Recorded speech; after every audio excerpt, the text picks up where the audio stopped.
در نیمه اول روز 3 اکتبر تخمینا ساعت 11:20 به وقت محلی در تاجیکستان باز یک زمین لرزه روی داد. به حساب مرکزهای زلزله نگاری غربی، شدت این آفت طبیعی در مرکزش موضع علیچور در تقریبا 70 کیلومتری مرغوب در شرق تاجیکستان طبق جدول ریختر 4.7 بال را تشکیل داده است. اما مرکز زلزله نگاری وزارت حالتهای فوق‌العاده ازبکستان شدت این زمین لرزه را 4.5 بال برآورد کرده خبر داد که زمین در عمق 115 کیلومتر لرزیده مرکز آفت طبیعی در نزدیکی کوه رج بیگ جایگیر شده بود. درباره کدام خسارات در نتیجه زمین لرزه اخیر تا حال گزارش نشده است، ولی ساکنان جنبیدن زمین را در کشورهای همسایه چین و افغانستان هم احساس کردند.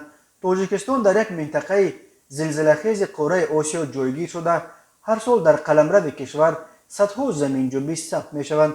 از جمله مرکزهای زلزله نگاری تنها در یک هفته اخیر در تاجیکستان 5 زمین لرزه شدتش طبق جدول ریختر از 1.5 بال زیاد در یک ماه اخیر 16 چنین زمین لرزه و در یک سال اخیر 209 زمین لرزه را ثبت کرد.